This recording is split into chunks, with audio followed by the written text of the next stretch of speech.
Hello, my name is Lola, and I'm going to be reacting to Batman Robin by Nostalgia Critic. I remember actually watching this movie as a kid, and I remember I actually liked it. But it's like, I was a kid. I was dumb, stupid, Like any movie that had explosions and bad words in it, blood, like ever, I thought was like, oh, it was freaking awesome. And also because, it's freaking Arnold Schwarzenegger in it. Yeah. Anyway, let's see what Nostalgia Critic has to say about it. From the look on his face in the beginning, he's obviously not a big fan of this movie, and is probably he's just gonna destroy this movie. And if you want to like, comment, subscribe to my channel, you can. If you don't want to, that's fine too. Here we go. Hello, I'm the Nostalgia Critic. I remember it so you don't have to. Well, guys, this is it. The big one. The shit-stopper. The constipation of American cinema. A bowel blockage from which nothing of any value can possibly be removed.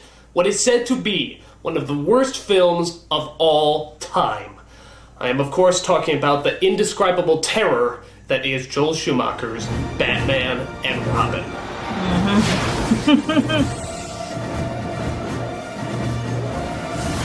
We are talking about a movie that's so bad that lawyers are actually making reasonable arguments that their client's crime may be horrible, but at least they didn't make Batman and Robin.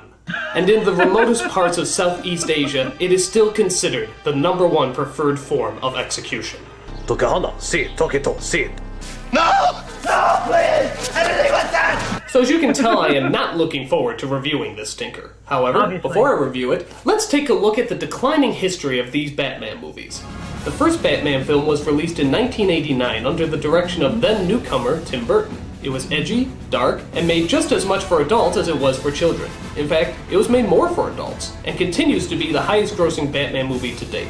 The second film, Batman Returns, was also very edgy and dark, but maybe a little too dark. A lot of people didn't gravitate towards the often disgusting Penguin or the exceptionally depressing storyline. While the first Batman ended on a triumphant note, Batman Returns' ending was more bittersweet, and left a lot of people feeling kind of empty. While still a big hit, Batman Returns wasn't the mega blockbuster Warner Brothers was hoping for, so Burton was booted off the movie sequels and replaced with another director. Enter Joel Schumacher, director of the third Batman film, Batman Forever, which was definitely more kid-friendly, bringing in stars like Jim Carrey, some bright flashy colors, and some really corny one-liners. It's the car, right? Chicks love the car. It wasn't good, but it certainly wasn't horrible. It was the Batman film studios always wanted, safe and marketable. And as you would imagine, it was a big hit. So logically, Schumacher was called in to direct the next one.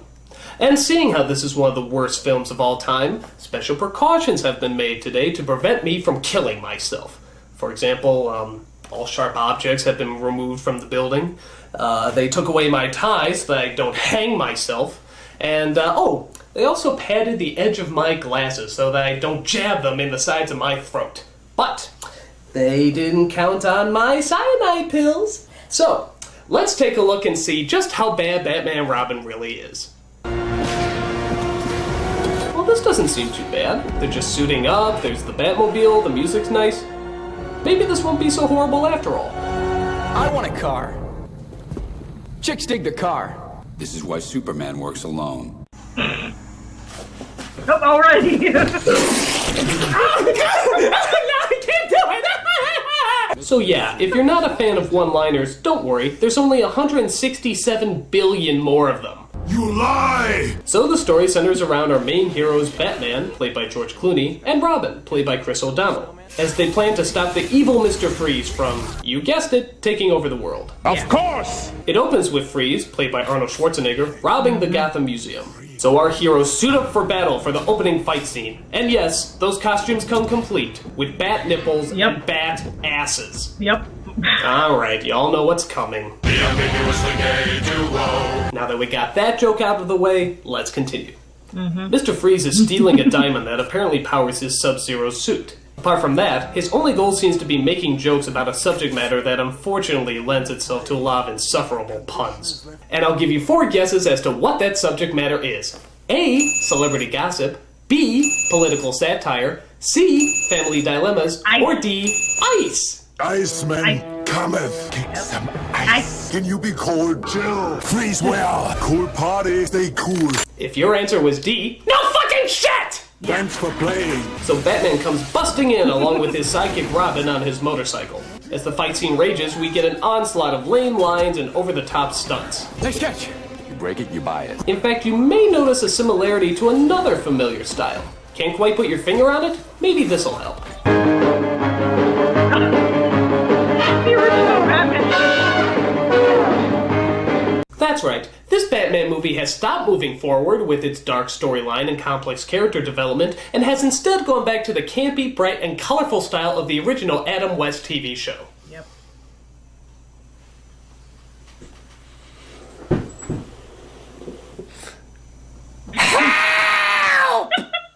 So as the fight scene continues, we see Batman and Robin literally skate across the icy floor playing hockey with a valuable hunk of diamond. Do I even have to make fun of this? Meanwhile, Freeze manages to hook up a rocket that'll launch him into space. What killed the dinosaurs? Gee, is it something having to do with ice? Yep. The Ice Age! Batman works his way up the rocket where the villain freezes him to the wall. Freeze, you're mad. Yes, listen to the sane man in the batsuit. I think not. Robin comes to rescue him as they surf their way down to the ground off the doors of the rocket. The only thing that would make this scene lamer is if Robin actually shouted Cowabunga. Yep. As if this scene couldn't possibly be any longer, Batman and Robin chase Freeze into another building, where Robin gets frozen by the ray gun. Stay cool, bird boy. God, how much longer is this movie? 10 minutes? We're only 10 minutes in! Oh, this film is gonna be the end of me. Show some mercy. Alright, so after Freeze gets the diamond back, Batman stays behind to thaw out Bad Boy. Your emotions make you weak. That's why this day's mine.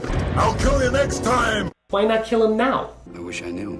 As you can tell, Schwarzenegger is easily by far the worst actor in this movie. I've got some wild oats to sow. Until this person came along. Uma And you are? Thurman. Poison ivy. Yep. Ah, yes, Poison Ivy. Uma The woman who Thurman. started off as a nerdy environmental scientist who works in the most cliched of evil laboratories. Seriously, this place is so cliched, all you need is a strike of lightning on the building. She's shocked to find out that her boss is turning people into Mexican wrestlers to auction off to power-hungry dictators. Finding out that his diabolical plan is revealed, her boss takes it well. I'm afraid you'll have to die. From all the toxins and chemicals arises a flowery femme fatale known as Poison Ivy, who kills people by giving them venom-filled smooches. Talk about the kiss of death. Why are all the gorgeous ones homicidal maniacs? By using her love of deadly plants, Poison Ivy's diabolical goal is to, you guessed it, take over the world. Of course! Meanwhile, back at Wayne Manor, Bruce Wayne and Dick Grayson get a visit from an unlikely visitor. Alfred's niece, Barbara, come all the way from Britain. The new computer sciences division. I'm sorry, I just can't understand you under that incredibly thick British accent. I don't know, all this luxury really isn't my style. Definitely Liverpool. London's kind of rough. Meanwhile, we discover that the villainous Mr. Freeze actually has a wife who has an incurable disease. So he keeps her frozen in the comfort and hidden safety of a neon-lit ice cream pub. How can nobody figure out that he's in there? It's the equivalent of Walt Disney trying to hide out in Disneyland. I mean, don't you think somebody would take a look? It's really ridiculous. While trying to figure out a cure for his beloved wife, Freeze spends most of his time conducting an orchestra of killer Eskimos to sing I'm Mr. White Christmas, I'm Mr. Snow. That's just stupid. Meanwhile, the Batman who used to hide from the limelight and steal any hidden photographs taken of him is now making public appearances at a sexist auction where men bid on good-looking women to take out on a date. While there, they come across the seductive Poison Ivy, who blows a hypnotizing perfume that makes men bow to her every will. And as you sadly might have guessed, Batman and Robin actually start bidding on her. $1 million. 2 million. 3 million. 4 million. 7 million. Never leave the cave without it. A Bat credit card? Yeah. They gave him a Bat credit card? They had the balls to give one of the greatest superheroes of all time a Bat credit card? Yeah. No! No! Does not compute! Does not compute! Does not compute! I take that! I apologize for that outrage. It was Alright. childish and immature. I just get a little peeved when I see one of my childhood icons carrying a bad credit card, you bastards! I'll kill you! I'll kill all of you! All of you will die! You'll get the gas! Rape my childhood, will you? You'll all die! You will all die! Okay. I'm fine, I'm cool, I'm fine. So, after Batman uses the... You know what? Yeah. Mr. Freeze busts in and ruins the party. But through an exciting chase, Batman catches Mr. Freeze doing God knows what to him under that cape, and places him in Arkham Asylum. But Robin is angry because he wanted to get Mr. Freeze. Could have made that jump. Sometimes counting on someone else is the only way you win. In fact, most of Robin's dialogue is just bitching and moaning. She loves me and not you. This is no partnership. I want a Robin signal in the sky. It's Batman and Robin, not Robin and Batman. You could pretty much just replace his dialogue with...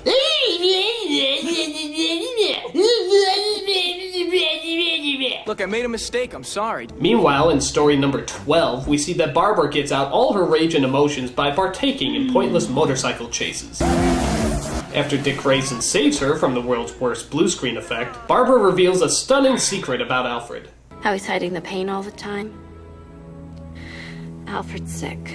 Oh, Alfred is sick? Alfred is sick? I mean, do we really have to concern ourselves with the butler in this movie? I mean, come on, how sick could he possibly be? He's dying. Yeah. Awkward. So Bruce and Dick decide to give him a leave of absence due to reasons of dying. Here, Bruce and Alfred have a very heartfelt talk. He also reveals his personal appreciation for Alfred, but maybe a little too much. I love you, old man. Oh.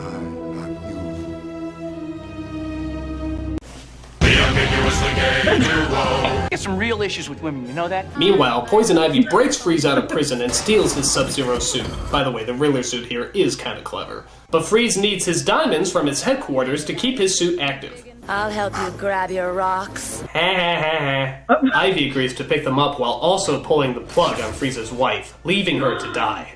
I wish I was in that jar. You can say that again. The Caped Crusaders try to stop her, but are turned against one another because of their lust for Ivy. She wants to kill you, Dick. You watch your language. Ivy escapes and leaves Batman and Robin to fight over her. What happened? How'd they get away? How dare you didn't stop them? It's not like this is a job for the police. How dare you didn't stop them? As Ivy returns, she tells Freeze that Batman killed his wife. So Freeze vows to take vengeance on society. Sheesh, all that's missing is for Freeze to shout out first Gotham, then the world. First Gotham, Yeah. then the world!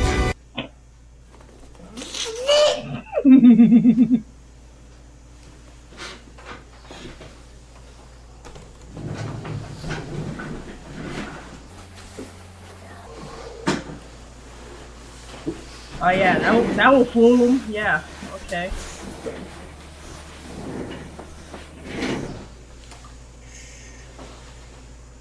I hate this. Look at that.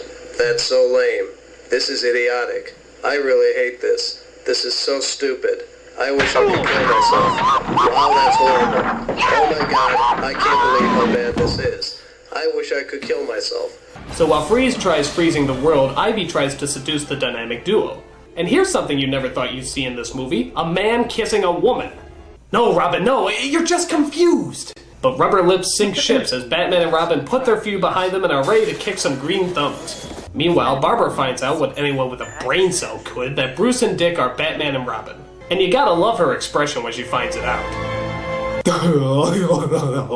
She finds the Batcave where a virtual reality Alfred, I know, just go with it, tells her that he knew she would find out who they were, discover the Batcave, and has even prepared a batsuit for her to go out and fight crime. Oh, well, of course.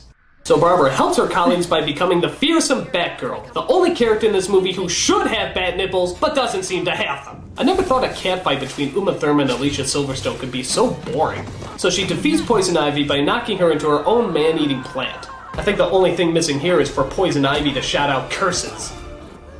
Go ahead, say it. I dare you. I double dare you, motherfucker!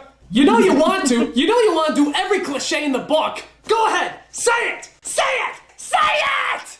Curses! God damn this movie! It did it! It finally did it! Batman has driven me batshit crazy!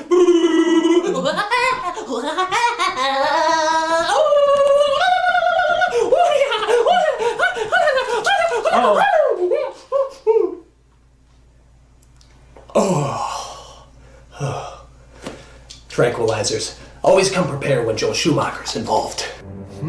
So Batgirl saves the dynamic duo and reveals her secret identity. Bruce, it's me, Barbara. Barbara?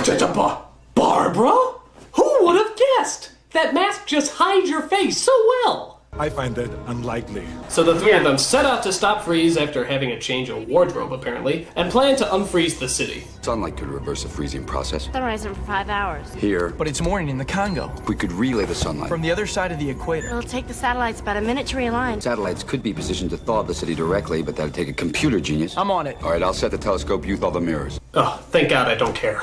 So through a series of lame lines, ridiculous stunts, and over-the-top effects, our heroes defeat Mr. Freeze and blow up his giant ray gun.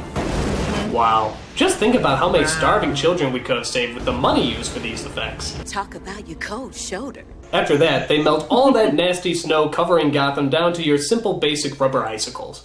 But wait a minute, what about Alfred? Isn't he still at death's door? Well, luckily, Freeze's wife has the exact same disease as Alfred, and having a change of heart gives Batman the cure that he kept in his suit.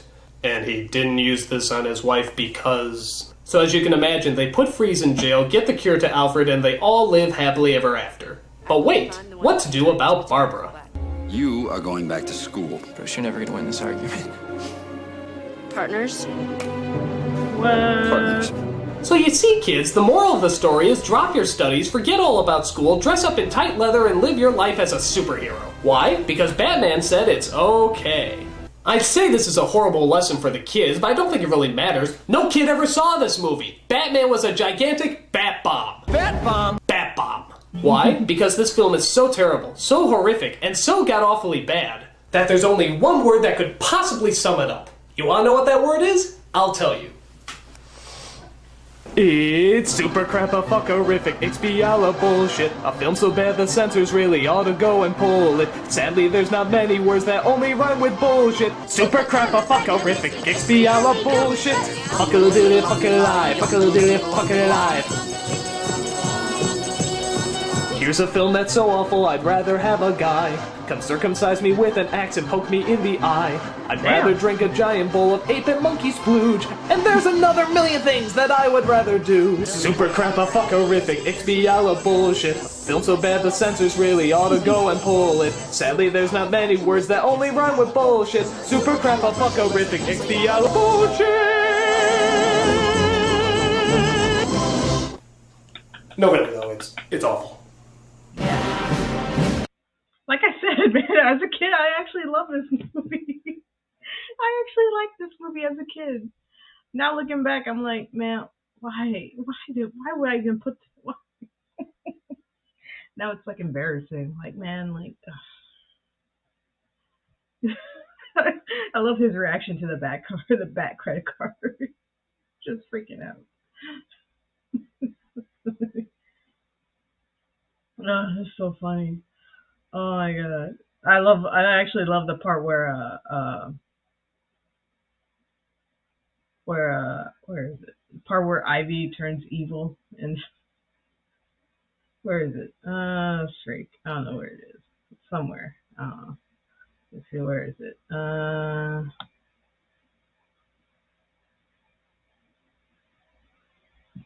Yeah, where just as her boss was about to kill her. I love that As part. revealed, her boss takes it well. I'm afraid you'll have to die.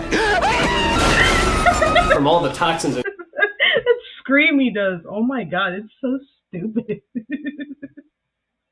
That always made me laugh. Even now, like, oh my god.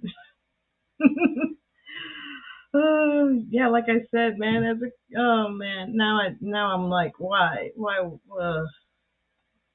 Like at the time, I thought it was funny. Now it's just stupid.